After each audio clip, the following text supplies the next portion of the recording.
E acho que vocês têm que começar a pensar que nós não vamos entrar para ser figurantes, nós vamos entrar para brincar. Então vamos trabalhar para ganhar, coisa pra gente colocar na cabeça, tá? A gente não tem ideia do quão atrás a gente tá. A gente não tem ideia. Eu fui em Yale, eu fui em Harvard, eu fui em Stanford, eu fui em Berkeley, eu fui em Georgetown. A gente não tem ideia do quão atrás a gente tá. Amigos, vocês não têm ideia. Porque os ricos no Brasil, de direita, são uma gente mesquinha. E aí a gente precisou fazer tudo, porque eles não fazem. Como é que pode, com tanto rico no Brasil, ninguém ter feito uma revista Valete antes da gente? Com tanto milionário, eu sou milionário e patriota, ouviram de Piranga. Como é que não fizeram uma Valete? Como é que não montaram um partido? Ninguém pensa no longo prazo, são todos uns vaidosos, uns maricas, umas mulherzinhas, que são loucas pra aparecer. O ponto é o seguinte, o que eu fui fazer? Meus amigos, Renan Santos foi para os Estados Unidos para conhecer grandes nomes da direita norte-americana. Nomes que a maior parte das pessoas não vão comentar porque não são nomes inseridos no universo político de maneira muito óbvia. Então, quem sabe, eu não posso abrir ainda, mas quem sabe e está muito feliz. Eu não vou boca de sandaliar nada, né, Riso, mas assim, encontrei pelo menos assim, um grande ídolo eu encontrei lá, tá? Ai, meu Deus. E posso falar que conhecem o nosso trabalho e as pessoas estão admiradas. Aí você fala, como conhece? Ninguém liga pro Brasil. Houve, como eu já falei pra vocês, coisa de 3 semanas atrás, uma matéria feita pelo perfil The Phallic Man, tá? Um artigo para a revista J'Accuse. A revista J'Accuse é uma publicação inglesa que ela é lida pela direita tech e direita alternativa, ou novíssima direita, vamos botar aí, tanto americana quanto europeia. E esse texto foi muito lido nos Estados Unidos, porque foi apresentado ali algo que eles chamam de modelo de Full Stack Party, tá? Foi o tal do Full Stack Party, que é o nosso modelo, que vocês sabem, quem aqui já foi no congresso do MBL, ou foi no congresso do ano passado, em que eu falo que o nosso modelo é o modelo da Apple, em que a parte de pensamento, arte, cultura é integrada com o movimento político, formação de quadros, que é integrado com o partido. Esse partido em que todas as fases do processo estão amarradas e que você consegue integrar todas elas e você consegue fazer isso se autofinanciar sem depender de ficar de ricos que você tem que ficar beijando a bunda deles pra conseguir sucesso. Esse modelo, os gringos piraram, tá? E nós, a partir do momento que a gente falou com um, aí o outro, não, eu vou te apresentar o outro, eu te apresento o outro. Assim, estou sendo honesto, eu gabaritei boa parte daquilo que se chama de nomes interessantíssimos dessa novíssima direita americana. Então, encontrei grandes caras ali, gente muito interessada. Eu vou falar agora sobre o que eu tô vendo da direita americana da geração Z. Há uma agonia enorme na geração Z nos Estados Unidos, inclusive durante o governo Trump, em não conseguir fazer o que precisa ser feito. Eles acham que o país ainda está passando por um processo de sabotagem tocado pelos democratas e por parte das próprias elites, tá? Eles acham que os boomers, olha o problema geracional, os boomers não têm ideia do que precisa ser feito e os boomers impedem eles de crescer. E aí aqui chega aquilo que talvez o Riso vai captar aqui junto com vocês, tá? Em grande medida, é o que a gente sente aqui. Sim. A gente não consegue terminar de avançar com as nossas ideias, que são as únicas ideias que vão salvar o Brasil, são as nossas. Inclusive, quando eu tava fora aqui, eu vi um monte de gente imitando nossas ideias. Continua aí a imitância, né? Porque tem um monte de boomer que fica, Bolsonaro, é anistia. E não, Bolsonaro é uma farsa. Pois bem, eles têm os mesmos problemas. A geração Z, e veja só, eu estive com garotos americanos, no caso, brilhantes em Harvard. E, aliás, uma coisa pra gente colocar na cabeça, tá? A gente não tem ideia do quão atrás a gente tá. A gente não tem ideia. Eu fui em Yale, eu fui em Harvard, eu fui em Stanford, eu fui em Berkeley, eu fui em Georgetown. A gente não tem ideia do quão atrás a gente tá.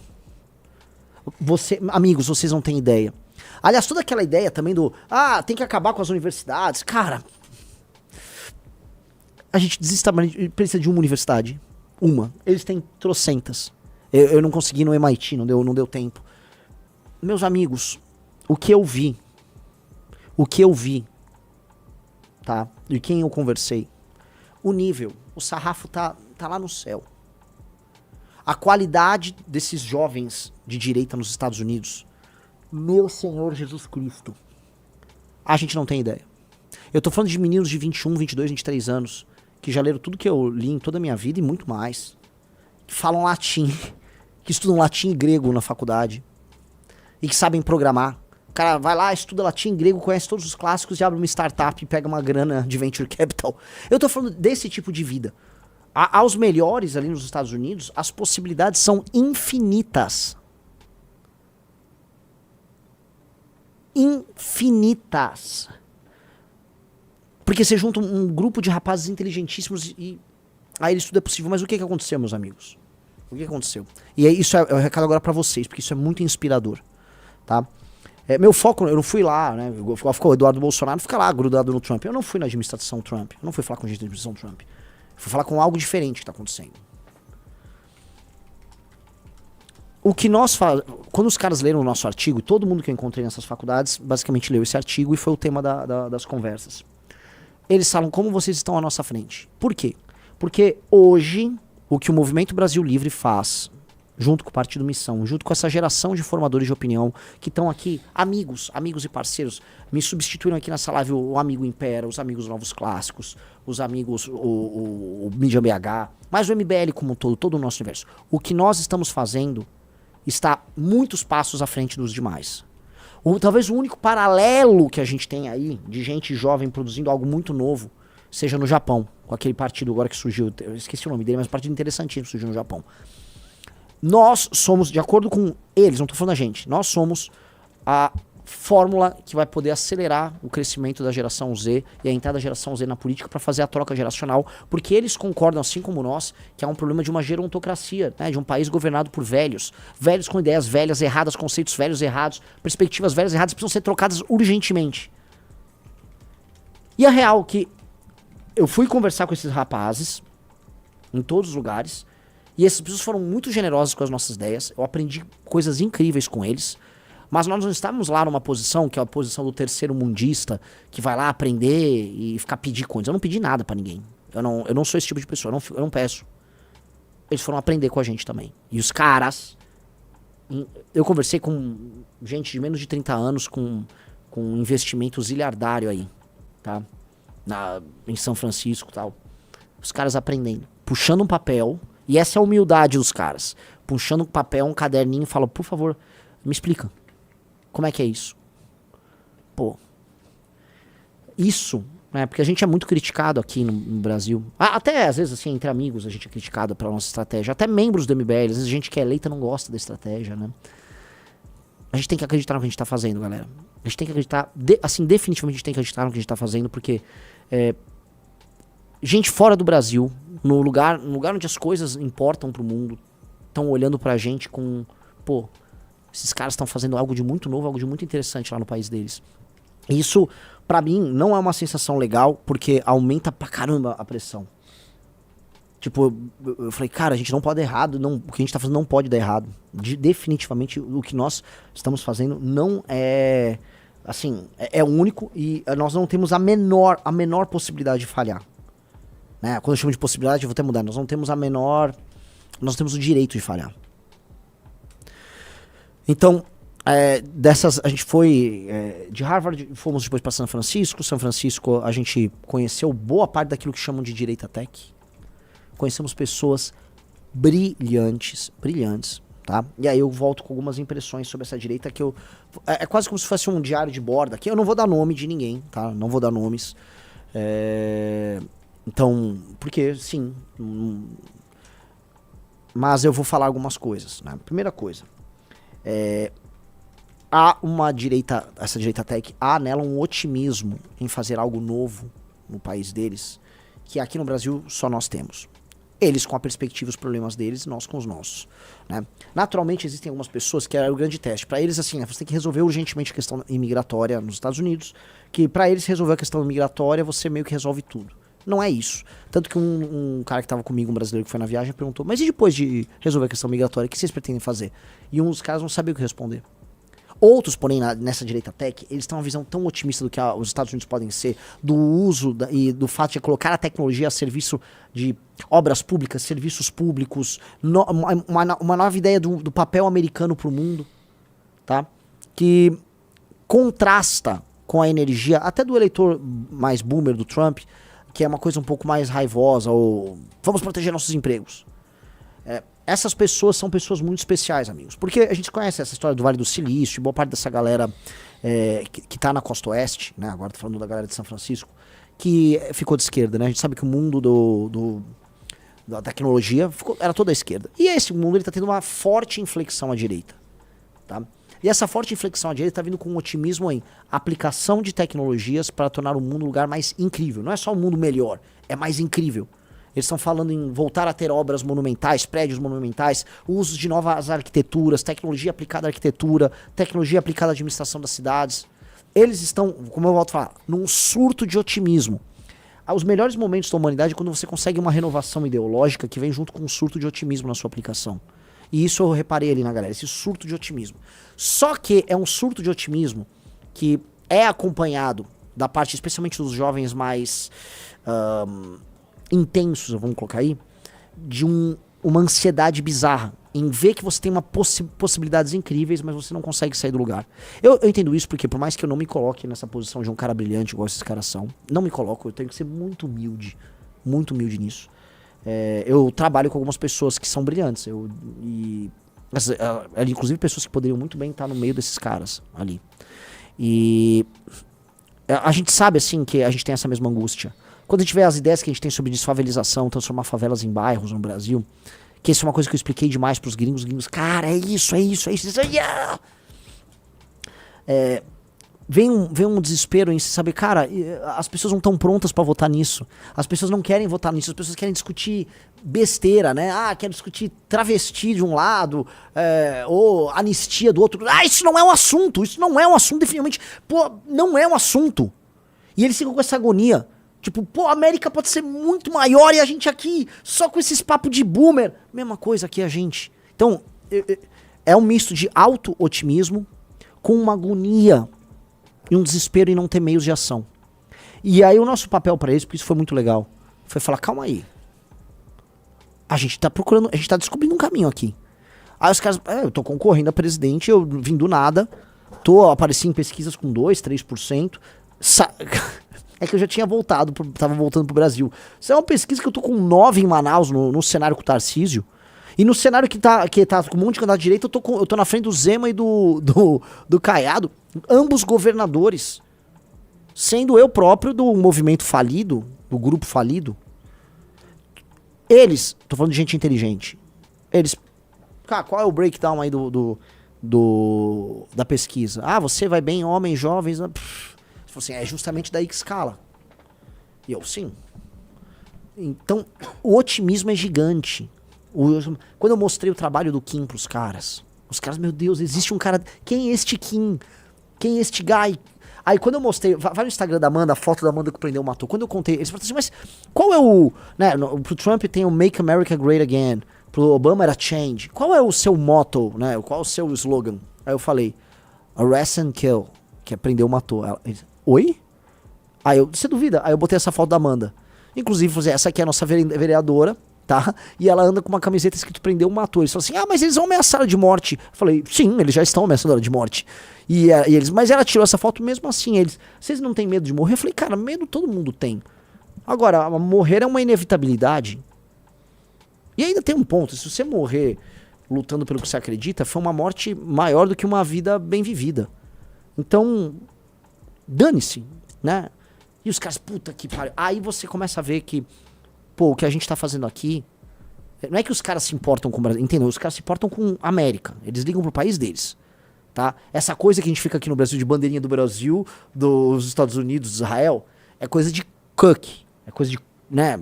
É coisa de loser, é coisa de bundão, sacou? Eles ligam pro país deles, eles estão preocupados com o país deles. Um dos rapazes que eu conversei, né? Ele falou, sabe, Renan, qual a minha preocupação com o meu país? Tá, minha família é uma família de peregrinos que chegou no século XVII, 1600 e blá blá blá. Aí, Riso, o cara começa a falar, chegou, foi o William blá blá blá blá blá, que foi pai de Dom blá blá blá blá, que depois de blá blá blá blá. Eu falei, o cara sabe a árvore genealógica deles. Quando o cara é um patriot lá nos Estados Unidos, o cara realmente E eles ligam pra eles. Quem fica botando essa bagaça de bandeirinha Somos nós que somos ridículos nisso. Eu falei, eu não vou. Eu falei assim, eu também, cara. Vocês são meus aliados, mas eu tô preocupado com o meu país. Eu quero que o meu país tenha uma bomba atômica e o seu país, em um momento, não vai querer que eu tenha uma bomba atômica. Mas até a gente discutir isso, nós podemos ser aliados e tal. Eles querem ouvir isso, eles não querem ver você. Viva Israel! Viva a América! Botando bandeira no meio. Quando eu mostrei pra essa galera que no 7 de setembro botaram uma bandeira americana na frente do MASP, os caras ficaram indignados. Eles ficaram indignados. Eles falaram assim, nossa, isso é a coisa mais eles chamam de conservative, que eles já viram.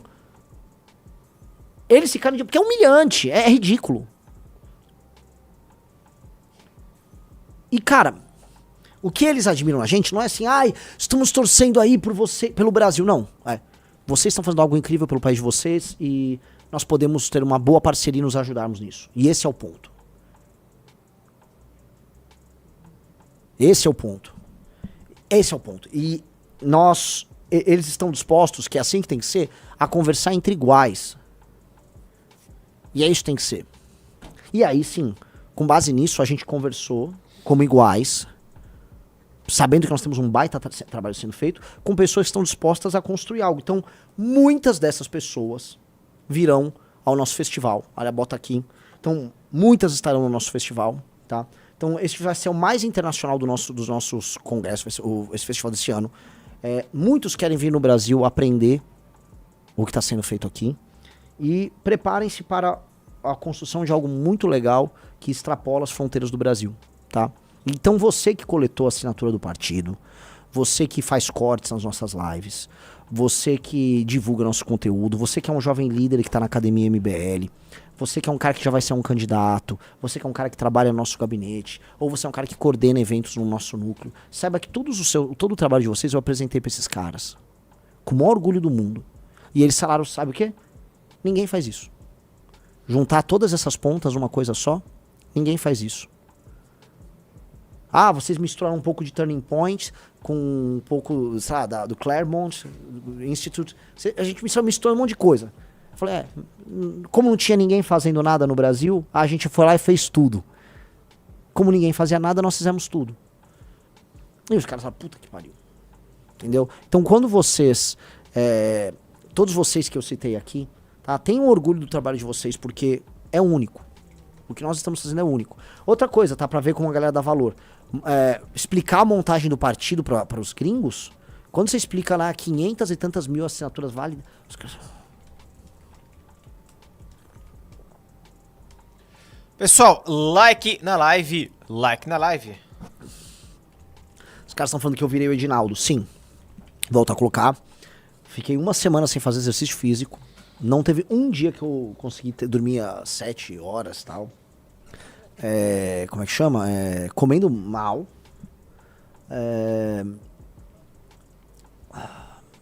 Um fuso horário, que ainda fui pra Costa Leste, Costa Oeste.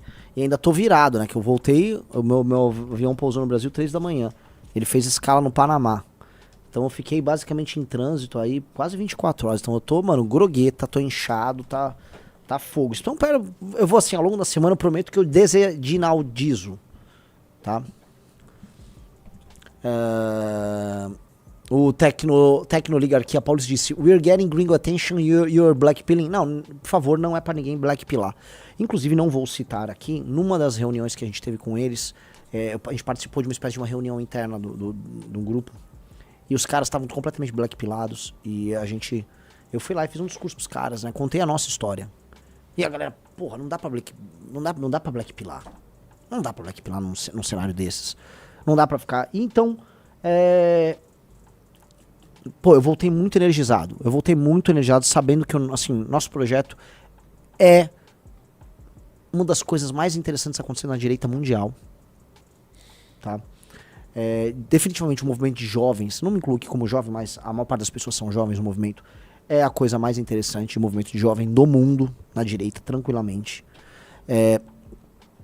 E nós temos uma obrigação, agora eu vou colocar. Nós temos que ganhar a eleição de 2026. Agora eu tô falando sério. Até porque, né, vamos amarrar uma coisa na outra. Enquanto eu tava lá, aconteceram algumas pequenas coisas. Eu apareci no Polymarket, que é um sistema de apostas aí de quem vai ganhar a eleição. E a galera nem sabe meu nome direito, né? Cheguei a bater 12%, tô rodando com 5,2%, tá? E vejam só, já tem o congresso, a gente vai ficando mais conhecido, já saem mais pesquisas, esse número vai aumentar, tá barato, tá? Só pra vocês entenderem, tá? O volume negociado em Renan Santos tá em 70 mil dólares, tá? Então, tô no jogo ali. Outra coisa, aquela pesquisa em Manaus assustou, tá? Assustou. E acho que vocês têm que começar a pensar que nós não vamos entrar pra ser figurantes, nós vamos entrar pra brincar. Então vamos trabalhar pra ganhar. Sabe por quê? Quando eu conversei lá com os gringos, o que eles viram da gente, eles falaram assim, não, mas vocês estão concorrendo pra ganhar, certo? Eu falei, não, veja só, o objetivo é mostrar, não, você vai ganhar, Renan. Você precisa destruir o crime organizado, você precisa desfavelizar o seu país. Quando a gente apresenta a destruição do crime e a desfavelização, eles falam assim, cara, eu entendi, vocês estão fazendo o Brasil virar o país sério que o Brasil nasceu pra ser. E eu falei, então você tem que ganhar a eleição. Por que vocês não têm direito de não ser ambicioso? Então assim, nós temos que ser absurdamente ambiciosos. Nós temos que ser muito ambiciosos, nós temos que ganhar a eleição. Não importa o resultado do final que venha, nós vamos trabalhar de olho fechado para ganhar. Nós temos que eleger o maior número de deputados possíveis. O nosso trabalho é um trabalho de longo prazo, mas a nossa energia tem que ser para ter a vitória já na largada. Então vamos, não vamos ter medo do futuro. Não vamos ter medo do futuro. Definitivamente, amigos, eu voltei com essa confirmação. Nós somos o que há de melhor aqui. Nós somos o que há de melhor aqui, disparado. E na verdade nós somos o que há de melhor, inclusive quando comparado com eles. Eu volto a colocar, eu conheci algumas pessoas, seguinte nível. Formado numa uma Ivy League ou um Berkeley, Stanford. Gente, né, do topo do topo do topo. Fala latim, fala grego. Esse nível, Rizão. Esse nível. Leram tudo que importa. Um recebe convite para trabalhar num banco de primeiríssimo nível, outro monta uma startup, outro fala latim e programa. Todos esses caras são, os caras assim, com um caderninho na mão aprendendo. Pô, galera, não vamos ter, a gente no Brasil tem uma autoestima lá embaixo, né? Aquela síndrome de vira-lata, que aí vem aqueles gringos tipo Paul Cabanes, ou aquela alemã idiota, aí fica dando migalhas de atenção pra gente, a gente fica, cara, a gente não tem que ser estudado porque nós somos engraçados. O brasileiro é muito engraçado, o brasileiro é muito engraçado. Não, cara, quando a gente é bom, a gente é... Entendeu? Esses caras ali foram lá, não, deixa eu entender, revista Valete, tiragem da... Mas... É isso aí mesmo. Os caras... Ok. Igual quando eles mesmo falam do Brasil no sentido de, por exemplo, essa galera tech, todos conhecem a Embraer. Não, é a Embraer, não, como é que pode? Embraer. Então, o Brasil não tem que ser estudado porque o brasileiro é engraçado. O Brasil tem que ser estudado porque ele tem casos de sucesso que precisam, vamos dizer, ser estudados de verdade pelos nossos concorrentes, tá? Nós concorremos com os Estados Unidos no agro. Nosso agro derrota o agro americano. A Embraer está ultra produtiva e está enfrentando duas grandes empresas decadentes, que hoje são duas empresas decadentes, que é a Boeing e a Airbus. E se Deus quiser, a Embraer vai crescer mais ainda e vai ser uma empresa para derrotá-las. Ser talvez, nos próximos 20, 30 anos, a maior produtora de aviões comerciais do mundo. Tem que ser isso. Nós temos que ser esse país, o país dessa empresa. E definitivamente a gente tem que aumentar a nossa ambição.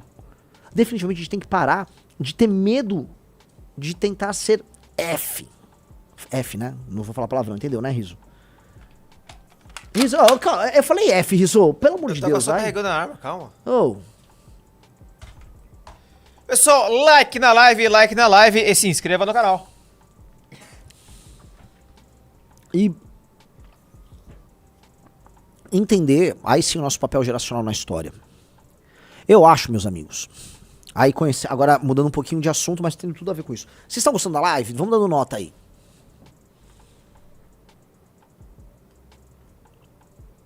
Dando nota pra live, tá? Eu vi um cara colocando lá, Renan católica. Outra coisa que eu ia dizer, tá? Essa novíssima direita americana é inteira católico. Não teve um cara que eu não me reuni que não fosse católico. Tá tendo uma ressurgência católica gigantesca. Gente que era a famílias WASP, né? White Anglo-Saxon Protestant, já viraram WASC, né? Todo mundo virou católico. Novamente, todos os caras que conversam são católicos, né? E são convertidos ao catolicismo. Eles não vêm de... É um ou outro. Os irlandeses vinham de famílias católicas, mas a maior parte virou católico. Então o catolicismo tá rolando, tá tendo uma captura de católica, no melhor sentido do termo, das elites ali. O que os caras sentem, tá? É que, e eu senti também, que a geração Z, ela quer virar a mesa.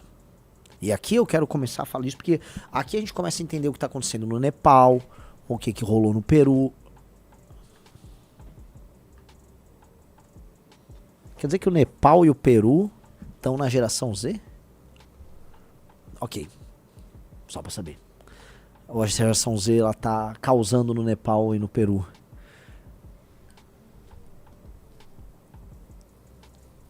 Bom, né?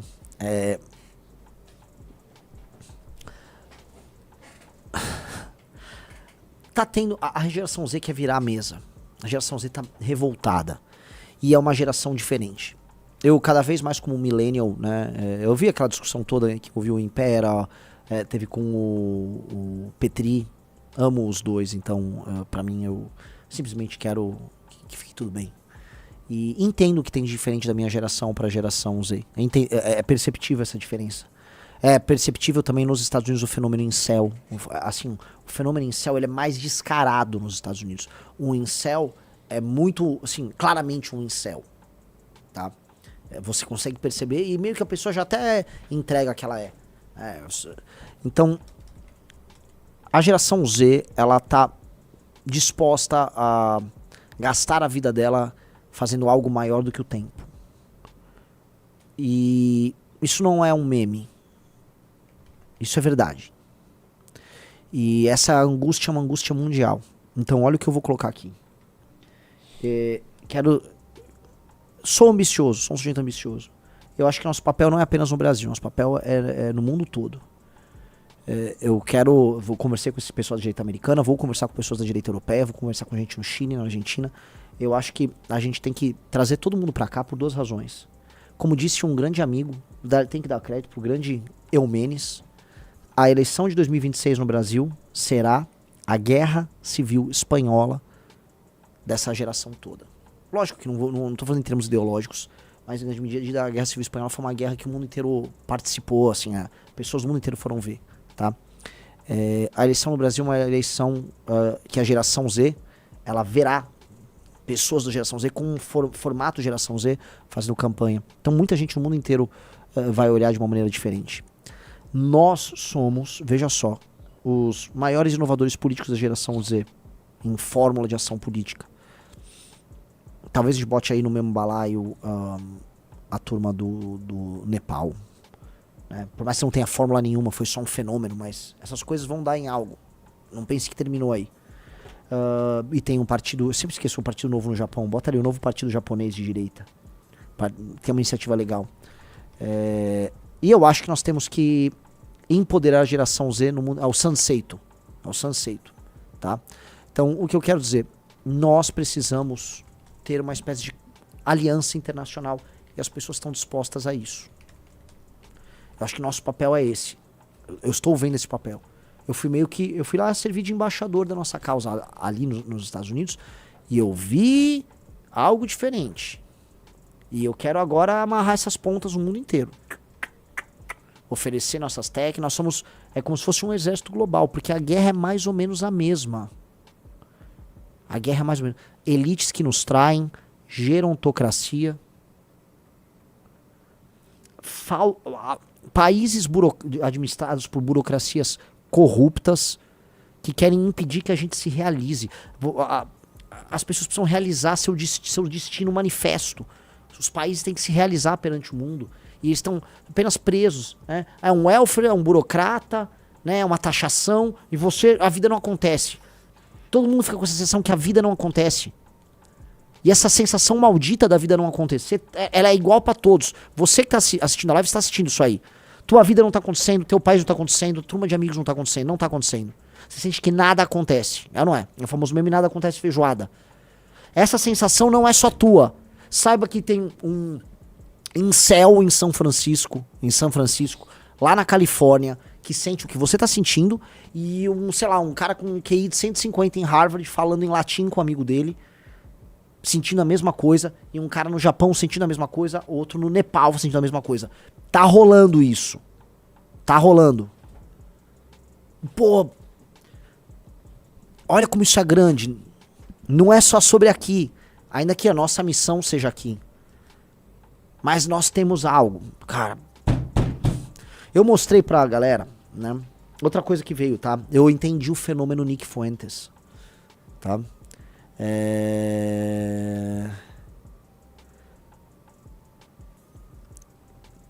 O Nick Fuentes é bem menos perigoso do que imaginam. Ele só tá fazendo algo que ninguém tá fazendo. O que toda essa galera de Itatec, eles olham com, né, um assombro, mas não comentam muito sobre o Nick Fuentes. Quem é o Nick Fuentes? É um rapaz hispânico, que parece ser branco, né? Aqui no Brasil a gente fala que ele é branco, nos Estados Unidos eles chamam ele de hispânico. O sobrenome dele é Fuentes.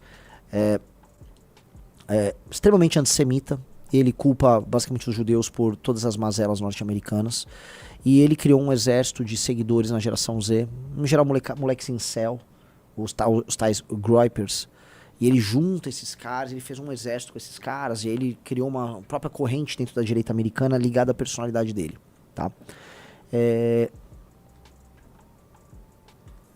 É possível entender a estratégia dele. E todo o resto da galera só tá deixando isso passar porque eles não sabem como lidar e não entendem o que esse cara tá fazendo. Quando a gente compara o que nós fazemos com o que ele faz, não tô falando nada de discurso, nós não temos nada a ver com o discurso desse cara. Tô falando em termos de fórmula e meios de ação. Né? Eu falo, olha, o Nico Fuentes, ele pega os rapazes em geral mais humildes nos Estados Unidos e bota eles pra ficarem cultuando ele. Você tá rindo de alguma coisa, né, Riso? O que foi? Fala aí. Nada, besteira, é um grupo aleatório que eu peguei. Tá, o que é o grupo? Vou até ver, tão me zoando aí no grupo. Não, né? não é você não. Não? Não, acho. Quando o que eu falei? Tá falando de coisa. Essas pessoas, esses meninos, são obrigados a trabalhar ali pelo Nick Fuentes. Eles não têm nenhuma perspectiva própria. Eles são soldadinhos de chumbo do cara. Eu falei, cara, isso é horrível. Isso é horrível. Eu até conheci alguns. O trabalho tem que ser sobre outra coisa. O trabalho é o seguinte, esse rapaz humilde, que tá à procura de uma causa desesperadamente, ele tem que se tornar em algum momento um líder. E ele tem que se realizar. Ele não tem que realizar um Nick Fuentes da vida. Às vezes você não tem que realizar um Bolsonaro da vida, você tem que se realizar. E a única estrutura hoje que está fazendo isso com a geração Z, estrutura política montada para que um jovem saia do zero e se torne um líder, é a nossa. Um líder com uma causa. Sem precisar ficar beijando a bunda de velho. Que é pro cara falar, não, mas e no bolsonarismo? Sim. Você vai, vende tudo, vende a alma pro capeta e fica lá beijando a bunda flácida de um senhor de idade em nome de aprovação. Isso já fazem. Aqui, nos Estados Unidos, tem quem faça. Tocar o seu projeto e construir algo,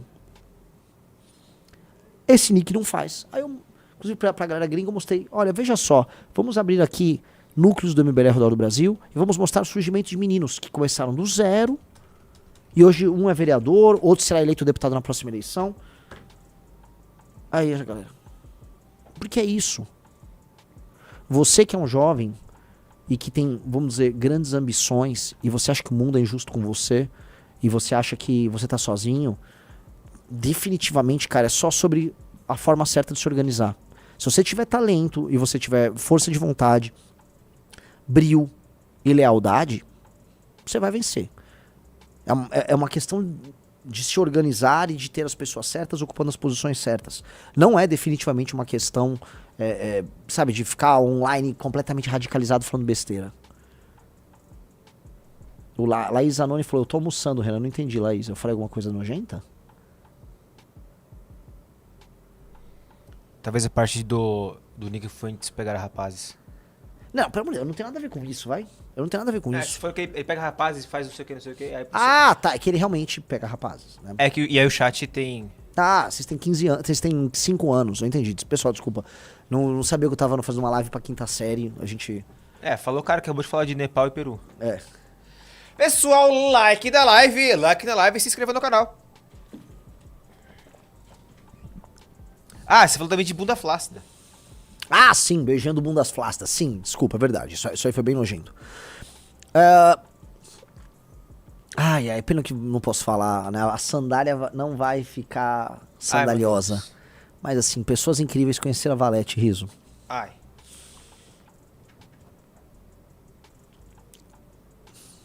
Agradeço demais a todos que escrevem na revista Valete. Agradeço demais a toda a equipe de diagramação, todos os assinantes. Que o produto é muito bom. Muito bom, muito bom. Agradeço a todos, tá? Novamente, a gente tá aqui, ó, na fronteira do conhecimento na nossa área. O Fulano quer lançar um livro. Paulo Cruz vai lançar um livro, ou não sei o que. Vamos lançar o livro?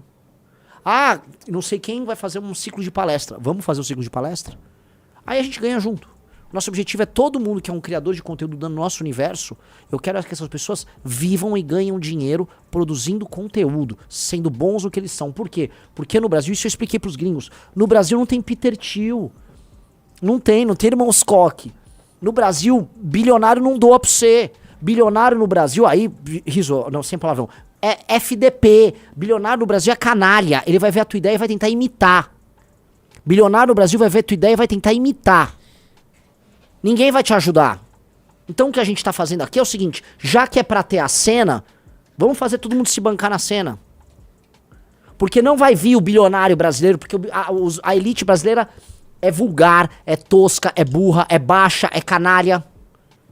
A elite brasileira vai ver o que a gente faz, vai correr imitar. Como eu já vi agora, uns riquinhos de direita, ué, mas se o MBL conseguiu, nós também vamos conseguir. Não vão conseguir. Não vão conseguir. Mas tão loucos pra imitar.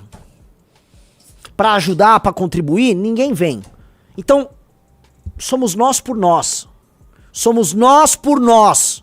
E isso foi muito difícil, o Junito, o Riso, foi muito difícil eu explicar pros gringos. Porque assim, um dos caras me falou assim, um cara toca uma iniciativa genial, não vou falar, mas genial. Uma das iniciativas mais influentes que tem no governo americano. O cara virou e falou pra mim assim, here the money flows. Tipo, dinheiro ali corre. Você tem uma iniciativa boa no campo da direita, vai aparecer doador. Plum, plum, plum. Aqui, meu amigo, você faz uma iniciativa nova, é capaz de um cara rico ir lá, tentar copiar e te processar. Vê se tem milionário querendo anunciar na Valete. Cadê os milionários de direita? Não vem ninguém, galera, vem nada.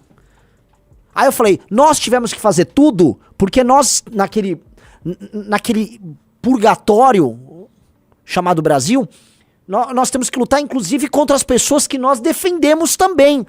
O Brasil produtivo não liga pra gente. O Brasil produtivo pensa assim, se eu precisar dar uma grana pro PT, se eu precisar comprar uma aliança com o PT, eu pago, mas eu não boto dinheiro no próprio campo. Porque os ricos no Brasil, de direita, são uma gente mesquinha.